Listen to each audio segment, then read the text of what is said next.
기도 드립니다. 아멘. 말씀 보겠습니다. 갈라디아서 2장 15절에서 29절입니다. 제가 읽도록 하겠습니다. 형제들아, 내가 사람의 예대로 말하노니 사람의 언약이라도 정한 후에는 아무도 폐하거나 더하거나 하지 못하느니라. 이 약속들은 아브라함과 그 자손에게 말씀하신 것인데 여럿을 가리켜 그 자손들이라 하지 아니하시고 오직 한 사람을 가리켜 내 자손이라 하셨으니 곧 그리스도라. 내가 이것을 말하노니 하나님께서 미리 정하신 언약을 430년 후에 생긴 율법이 폐기하지 못하고 그 약속을 헛되게 하지 못하리라. 만일 그 율법이 율법에서 난 것이면 약속에서 난 것이 아니라 그러나 하나님이 약속으로 말미암아 아브라함에게 주신 것이라. 그런즉 율법은 무엇이냐? 범법함으로 더하여진 것이라. 천사들을 통하여 한 중보자의 손으로 베푸신 것인데 약속하신 자손이 오시기까지 있을 것이라. 그 중보자는 한 편만 위한 자가 아니나 하나님은 한 분이시니라. 그러면 율법이 하나님의 약속들과 반대되는 것이냐? 결코 그럴 수 없느니라. 만일 능히 살게 하는 율법을 주셨더라면 의가 반드시 율법으로 말미암았으리라. 그러나 성경이 모든 것을 죄 아래 가두었으니 이는 예수 그리스도를 믿음으로 말미암는 약속을 믿는 자들에게 주려 함이라. 믿음이 오기 전에 우리는 율법 아래 매인바 되고 계시될 믿음의 때까지 갇혔느니라. 이같이 율법이 우리를 그리스도께로 인도하는 초등교사가 되어 우리로 하여금 믿음으로 말미암아 의롭다함을 얻게 하려 함이라. 믿음이 온 후에는 우리가 초등교사 아래 있지 아니하도다. 너희가 다 믿음으로 말미암아 그리스도 예수 안에서 하나님의 아들이 되었으니 누구든지 그리스도와 합하기 위하여 세례받는 자는 그리스도로 옷 입었느니라. 너희는 유대인이나 헬라인이나 종이나 자유인이나 남자나 여자나 다 그리스도 예수 안에서 하나이니라. 너희가 그리스도의 것이면 곧 아브라함의 자손이요 약속대로 유업을 이을 자니라. 아멘. 네. 6월에 이제 22일 세 번째 주인가요? 네 번째 주인가요? 말씀을 나누려고 합니다. 우리는요, 살면서 종종 각자 약속을 할 때가 있습니다. 근데요, 이 약속이 누군가가 했지만 지켜지지 않으면 뭐 실망할 수도 있고, 뭐 그러려니 할 수도 있습니다. 근데요, 반대로 끝까지 그 약속을 지킨다면 지켜진 약속은요, 신뢰와 우리 가운데 감동을 줍니다. 성경은 우리에게 한 가지 크고 위대한 약속을 계속 이야기하고 있습니다. 바로 하나님께서 아브라함에게 주신 약속입니다. 그리고 그것이 대속과 부활의 예수 그리스도를 통해 우리에게 이루어졌습니다. 근데요, 많은 사람들이 지금도 여전히 이 약속이 아닌 율법과 행위로 구원을 받으려고 한다는 것입니다. 오늘 본문은요, 하나님 나라의 백성은 율법이 아닌 믿음으로, 행위가 아닌 십자가 은혜로, 공로가 아닌 약속으로 살아가는 자임을, 그리고 그 약속의 은혜를 누리는 자임을 한번 생각해 보려고 합니다. 약속은요, 무너지지 않는다를 바울은 강조하고 있습니다. 우리는 살면서 약속이란 말을 자주 듣잖아요. 또 그것을 하면서 살아갑니다. 친구와의 약속도 있을 것이고, 가족과의 약속도 있을 것이고, 뭐 거래 속에서 계약도 있을 것입니다. 결혼도 일종의 약속입니다. 근데요, 이 약속이 믿을만 하지 않을 때 우리는 깊은 실망, 절망을 경험하곤 합니다. 우리 약속했잖아. 이 정도밖에 안 돼? 그 약속이? 우리 신뢰가 그거밖에 안 돼? 라고 말은요, 이런 말을 할 때는 어떻습니까? 누군가에 대한 기대가 무너졌을 때, 우리의 마음 가운데 절망의 감정이 터져 나올 때도 있는 말이라는 것입니다. 약속이 지켜지지 않으면 관계도 신뢰도 다 무너지게 됩니다. 그런데요, 하나님과 우리의 약속은 어떻습니까? 하나님은 아브라함에게 이렇게 말씀하셨죠. 내 자손을 통해 모든 민족이 복을 받을 것을 약속하셨습니다. 이 약속은 그냥 혈통에 관한 이야기는 아닙니다. 하나님은 단 한 사람, 그 하나의 씨, 예수 그리스도 자손을 통해서 이 약속을 완전히 이루셨고요. 우리는 그리스도를 믿는 믿음 안에서 그분 안에 있을 때 하나님의 자녀가 되었다는 것입니다. 근데 갈라디아 교회 성도들은 혼란에 빠졌음을 1장부터 말하고 있습니다. 예수를 믿는 것만으로도 부족하다고 주장하는 이들이 나타났다는 것입니다. 그들은 이렇게 말했을 겁니다. 믿음이 당연히 필요하고 중요해. 근데 율법도 지켜야 한다. 무슨 말이냐면요. 믿음의 행위를 더해야 구원을 받는다라는 것입니다. 천주교 같은 경우에는 예수 그리스도를 믿음으로 믿음을 인젝션이라는 표현을 씁니다. 주입받았고 선행을 통해서 그 믿음을 키워가게 됩니다. 그리고 이 선행이 어느 정도 선을 넘어섰을 때 나를 구원할 충분한 은혜가 되어지면 연옥에 가지 않고 천국에 가게 됩니다. 부족하면 연옥에서 그 나머지를 누가 채워주든지 그리고 뭐 해야 되는 것입니다.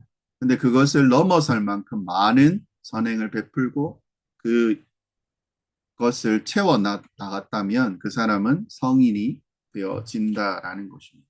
지금 이것과 비슷한 것 같습니다. 믿음만으로 충분하다를 바울은 입을 터져라 목에 피를 쏟으면서 아마 이야기하는 것 같습니다. 믿음만으로 충분하다. 율법은 우리를 구원하지 못한다. 복음은 처음부터 율법이 아니라 하나님께서 하신 약속에 기초하고 있음을 말하고 있습니다. 율법의 역할은 무엇입니까? 하나님의 약속이 어떤 성격인지 우리는 분명히 알아야 됩니다. 그리스도 안에서 어떤 존재로 우리는 변화되었는지 오늘 본문은 이야기하고 있죠. 자녀가 되었음을 말하고. 결국 성경이 우리에게 이야기하고 말하고 있는 것이 무엇입니까? 너는 지금 율법 아래 있느냐? 아니면 나와의 약속 아래 있느냐? 우리 하나님은요, 그 약속이 얼마나 신실하고 변함없으신 분이라는 것을 우리는 알아야 합니다. 그리고 그 약속이 예수 그리스도 안에서 우리에게 어떻게 하나님 나라의 상속자로 하나님의 자녀로 이끌었는지 우리는 알고 확신하고 그것을 붙들어야 함을 믿어야 합니다.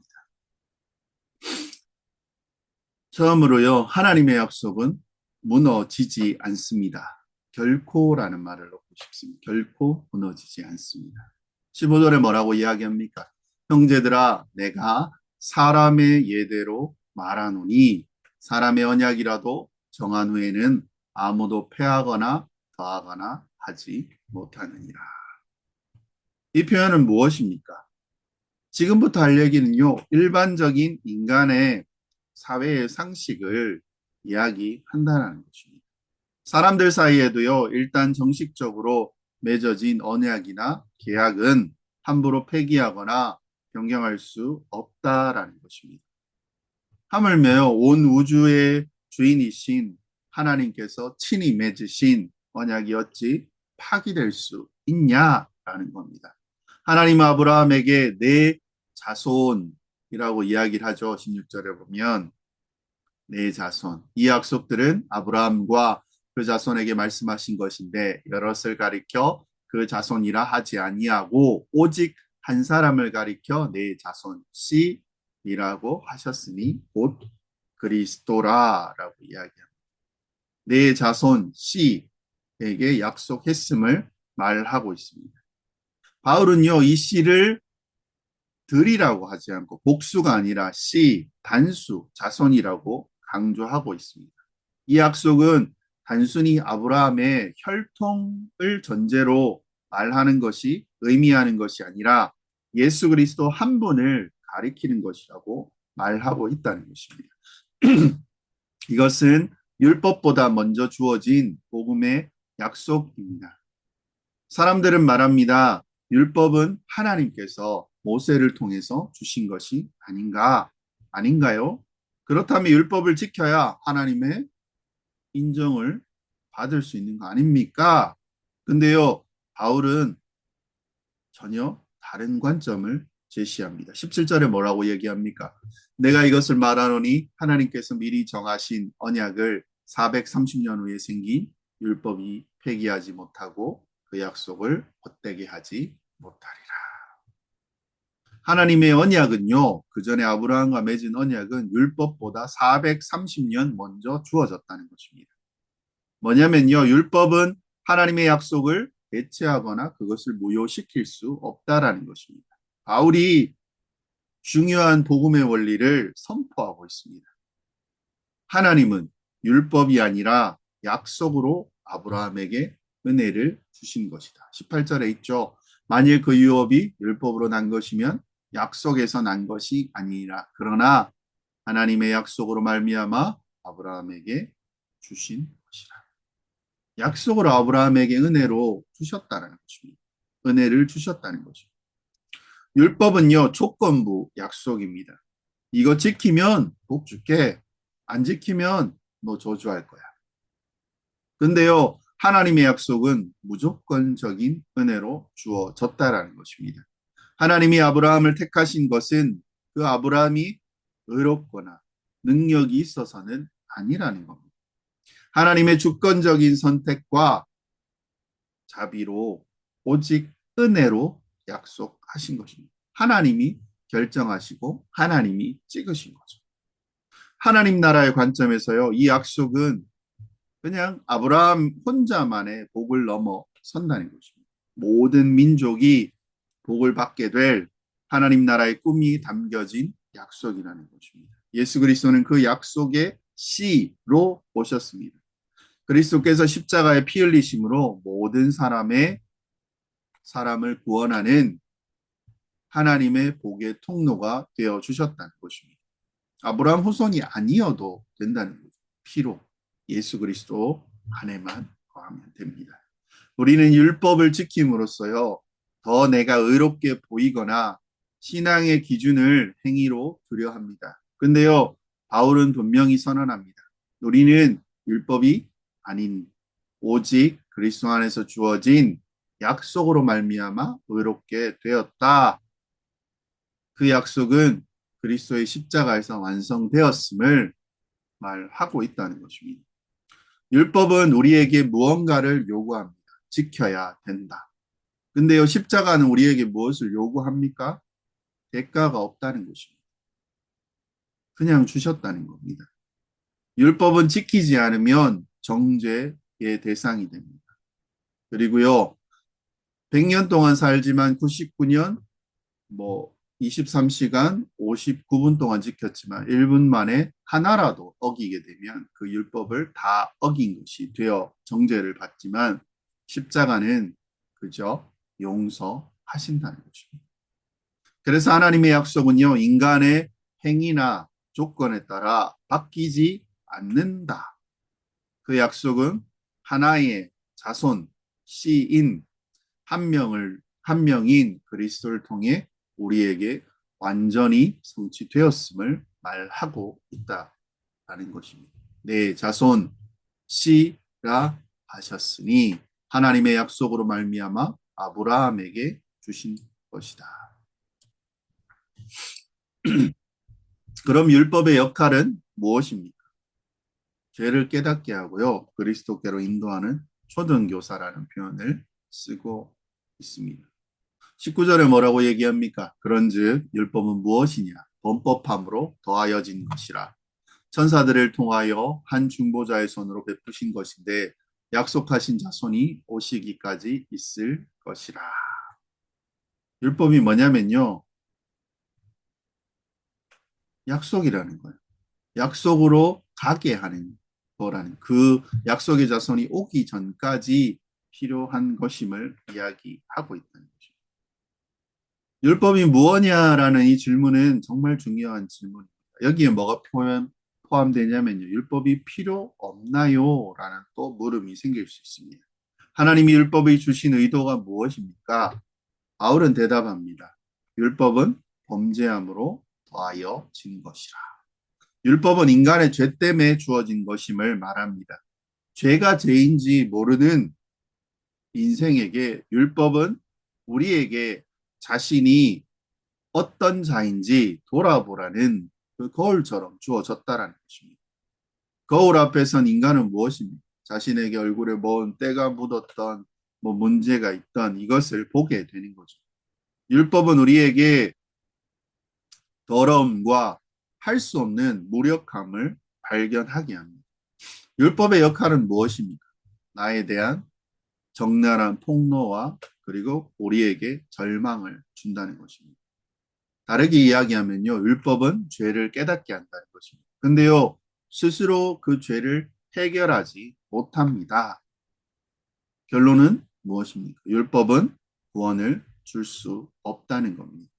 오히려 인간으로 하여금 자신의 한계를 자각하게 하고 자기 의에 대한 환상을 부순다는 것입니다. 그래서 구약은요, 제사가 있습니다. 자신의 죄를 내가 공들여 키우고 가장 살아가는 양이나 어떤 동물에게 죄를 전가하고 내가 이 죄 때문에 죽어야 함에 그 양과 그 동물들을 죽임으로써 내 죄에 대해서 덮는 거죠. 그 한해 그 죄에 대해서만. 그래서 바울은요, 자기의 의에 대한 한계와 환상을 깨부십니다. 그리고 율법을 뭐라고 얘기하냐면요, 초등교사라고 이야기합니다. 24절에 이렇게 얘기하죠. 율법이 우리를 그리스도께로 인도하는 초등교사가 되어 우리로 하여금 믿음으로 말미암아 의롭다함을 얻게 하려 합니다.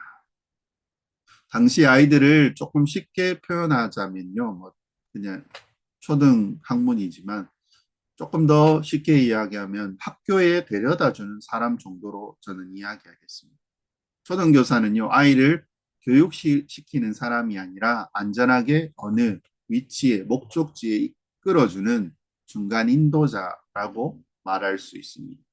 율법은요, 우리를 돌아보게 하고 예수 그리스도께로 인도하는 역할을 한다는 것입니다. 우리가 율법을 통해 나는 할 수 없다라는 것을 인정하게 될 때, 나는 죄인이구나. 내 스스로는 어떤 의도 이룰 수 없구나. 그럴 때 비로소 우리는요, 예수님만이 나의 구원자이십니다. 라고 고백하게 된다는 것입니다. 십자가 복음의 관점에서는요, 예수님은 율법의 요구를 완전히 만족시키셨습니다. 그분은 죄가 없으셨고, 모든 율법을 다 지키셨고, 근데 모든 죄인들을 위하여 율법의 저주를 대신 받으셨다는 것입니다. 하나님이시면서 그분의 독생자이시면서 나무에 달리셔서 하나님의 저주를 받는 그 형을 감내하셨다는 것입니다. 죄가 없는 분이. 그래서 바울은 13절에서 이렇게 이야기합니다. 그리스도께서 우리를 위하여 저주받은 바 되사 율법의 저주에서 우리를 속량하셨으니. 우리는요, 율법 아래 살던 자가 이제는 율법의 요구를 대신 다 치루시고 이루시고 담당하셨던 그 예수 그리스도 안에 이제 살아가게 되었다는 것입니다. 그분을 믿음으로. 율법은 우리에게요, 나를 증명하고 증거하지만 율법을 볼 때마다 나의 죄와 절망을 보게 하셨다는 것입니다.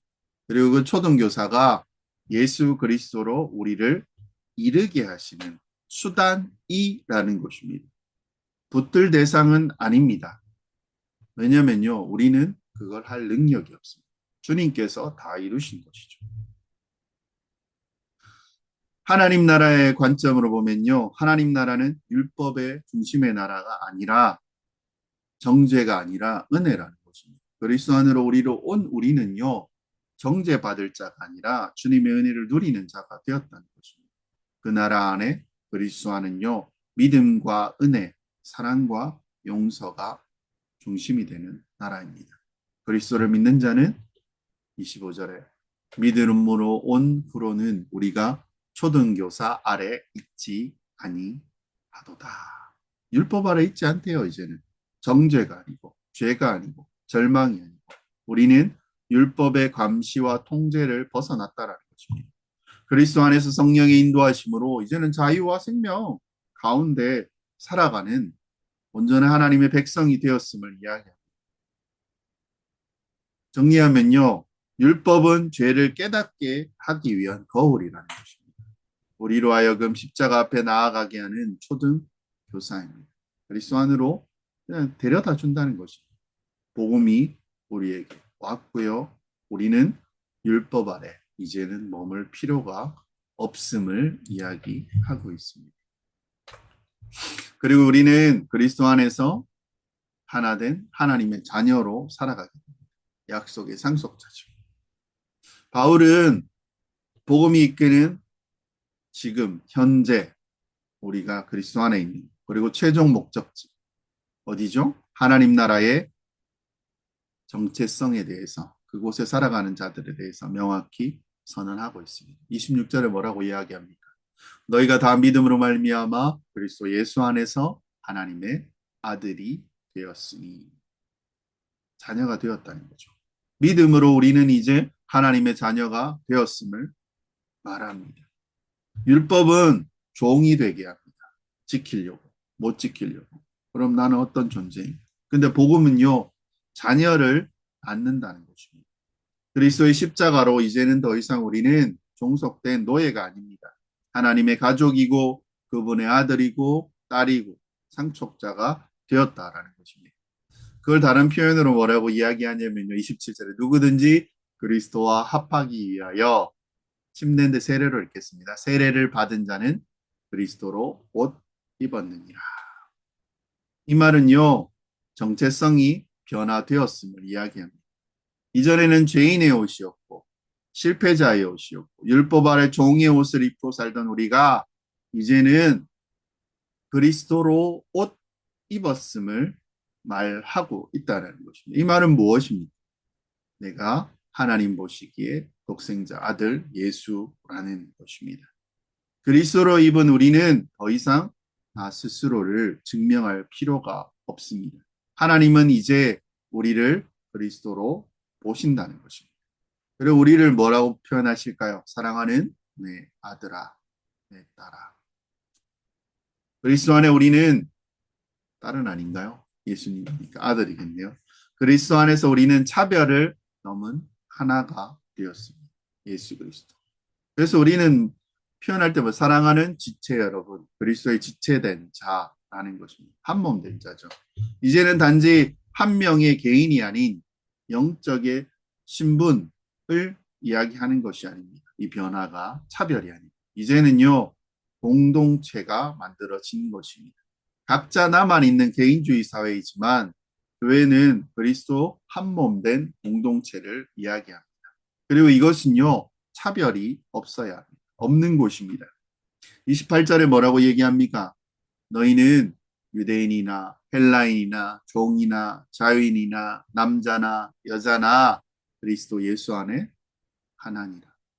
흑인이나 백인이나 청인이나 황인이나 뭐 모든 자, 아들, 노인, 뭐 여자, 모든 자들 다 예수 안에 하나임을 이야기합니다. 말이 안 되는 거예요. 문화적인 충격이 왔을 것입니다. 이방인과 유대인 서로 경멸하죠. 아이와 노인, 그렇죠?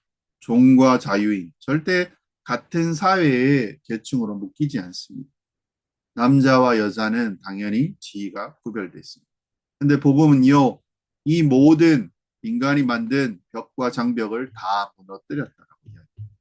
뒤에 뭐 나올 것이지만 그리스도의 몸으로 그 벽을 허물었음을 또 이야기할 것입니다. 하나님 나라 안에서도요, 안에서는 계급과 혈통과 성별과 배경이 중요하지 않다는 것입니다. 오직 예수 그리스도와 연합이 같이 할 수 없는 존재들이 모였고요. 근데 그들이 하나가 되었음을 이야기합니다. 우리를 그리스도께서 하나로 만드셨음을 말하는 것입니다. 29절에서 그래서 선언을 합니다. 너희가 그리스도의 것이면 곧 아브라함의 자손이요 약속대로 유업을 이을 자니라. 충격적인 말입니다. 예수 안에 있으면 아브라함의 자손이라고 이야기합니다. 그리고 그 유업을 잇는다라고 이야기합니다. 감격적이죠. 우리는 이제는 더 이상 이스라엘의 혈통을 통해서가 아니라 그리스도를 믿는 믿음 안에서 아브라함의 자손이 되었음을 선언합니다. 이제 우리는 하나님 나라의 약속된 상속자입니다. 그분의 영광과 그 나라를 누릴 수 있는 백성이요 자녀라는 것입니다. 정리해 보면요. 그리스도의 십자가는 우리를 율법 아래 종에서 십자가 아래 그리스도 안에 자녀로 바꿨습니다. 그 보혈은 우리를 그리스도로 옷 입게 하셨다는 것입니다. 이제는 구분되지 않습니다. 하나인 예수의 몸된 공동체로 살아간다는 것입니다. 이제 하나님의 약속을 물려받은 우리는 상속자입니다. 이 말은 무엇입니까? 복음은 나를 하나님의 자녀로 세우고 차별 없는 공동체 일원으로 이끌었다는 것입니다. 약속의 유업을 함께 받을 상속자가 되었다는 거죠. 동일한 상속자. 그리고 그 약속은 우리에게 분명히 적용되었습니다. 사랑하는 성도 여러분, 이제는 율법적 사고를 버리시기 바랍니다. 그리고 복음 위에 서십시오. 신앙생활에 잘해야만 구원을 받는다는 두려움을 가지지 마시고 이미 은혜 받은 구원을 따라 살아가는 기쁨으로 살아가시기 바랍니다. 나도 누군가에게 예수께로 이끌어올 초등교사가 되어줄 수 있다는 율법처럼 정죄가 아닙니다. 복음으로 인도하는 그리스도로 옷 입은 자 되십시오. 먼저 율법을 이야기하기 전에요. 베풀어진 은혜를 전하십시오. 말하십시오. 외치십시오. 행하십시오. 차별과 벽을 허물고 하나됨을 실천하시기 바랍니다. 교회 안에서, 가정 안에서, 직장 안에서 우리는 그리스도 안에 하나라는 그 감사와 기쁨을 보여주시기 바랍니다.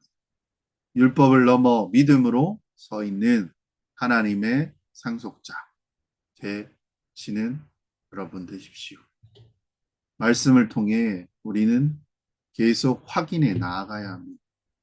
우리는 율법으로 구원받지 않았습니다.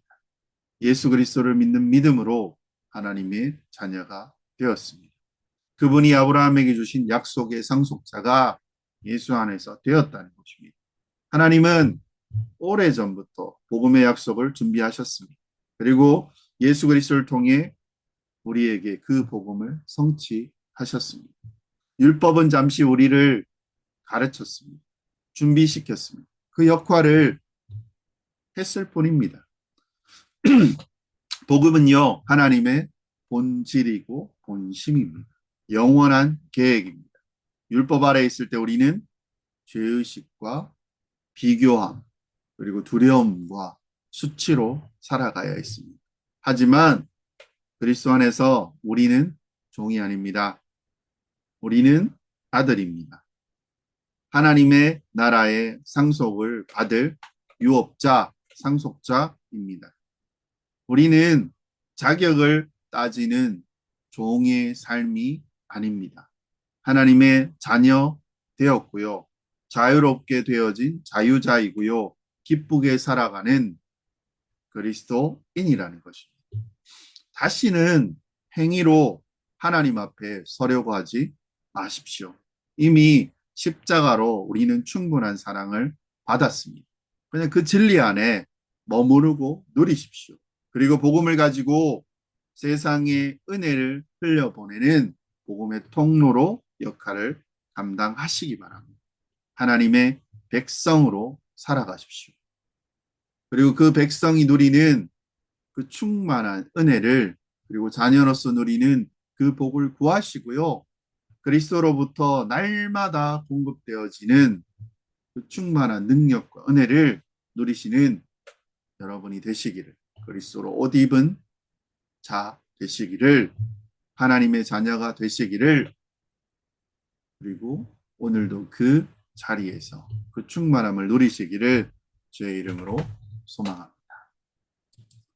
기도 제목 몇 개 나누겠습니다.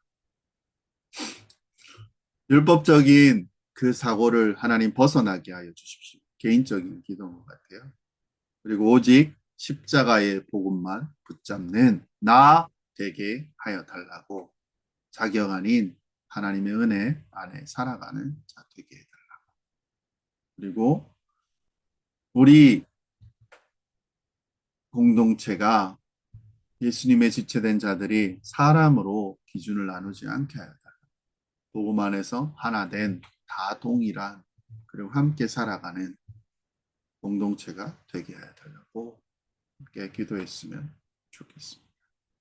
그리고 마지막으로 이 공동체가 누리는 이 충만한 은혜를 복음이 미치지 않는 이웃과 세상이 율법이 아닌 은혜와 우리가 누리는 자유와 그 복음을 전하는 그런 자들 되게 해달라. 한 몸 되게 해달라고. 이 시간 잠시 기도하고 제 기도가 마치겠습니다. 하나님 감사합니다. 우리 가운데 율법적인 정죄와 사고가 날마다 충만하게 넘쳐납니다. 하지만 그리스도 안에서 누리는 그 십자가 은혜를 붙들고 살아가는 저희 되게 하여 주시옵소서. 자격이 아닌 은혜로 살아가게 하여 주시옵소서. 우리 공동체가 사람을 기준으로 나누지 아니하고 복음 안에서 하나 된 사랑의 공동체가 되게 하여 주시옵소서. 복음이 미치지 않는 이웃과 세상이 율법이 아닌 은혜와 자유를 증거하는 초등교사의 역할이라도 감당할 수 있는, 이게 아니고 그리스도 안에서 누릴 수 있는 온전한 것들을 증거하며 기쁨으로 그것들을 전할 수 있는 그 삶을 살아낼 수 있는 우리 모든 성도들 되게 하실 줄로 주님 믿습니다. 기도하겠습니다. 하나님 감사합니다. 주의 은혜로 또 이 주일을 이렇게 나와왔습니다. 하나님의 은혜를 사모하며 그 복음의 은혜가 우리의 삶 가운데 더 풍성하며 충만하여지며 온전하여질 것을 아는 믿는 모든 자 주님 되게 하여 주시옵소서. 아버지 앞에 나와 주님의 그 풍성한 은혜를 누리며 기뻐하며 즐거워하는 모든 자들 주님 되게 하여 주시옵소서. 예수 그리스도를 통하여 오늘도 하나님의 은혜 안에 더욱더 분명하게 살아가는 우리 성도들 주님 되게 하시고, 그리고 이 주일 가운데 또 연약하며 힘들며 아파하는 성도들 하나님 찾아가시고 만져 주시고 회복시켜 주시고 함께 한 몸 된 지체의 이 충만함을 누릴 수 있는 은혜를 하나님 하여 주시옵소서. 예수 그리스도로 우리가 율법 아래 정죄받는 존재가 아닌 하나님의 그 은혜 안에 약속의 자녀로서 하나님 살아갈 수 있는 그 풍성함을 누리는 모든 자들 주님 되게 하시고, 이 주일 가운데 누리는 안식이 또 한 주를 살아가는 또 온전한 힘과 능력이 하나님 우리 가운데 더 해질 것을 믿고 확신하는 모든 성도들 주님 되게 하실 줄로 믿습니다. 나아온 발걸음 하나님 이끄셨고, 그리고 이 전을 나아가며 떠나가는 발걸음 하나님 더욱더 붙드시고 인도하시고 복의 복을 다하여 주실 것을 주님 믿습니다.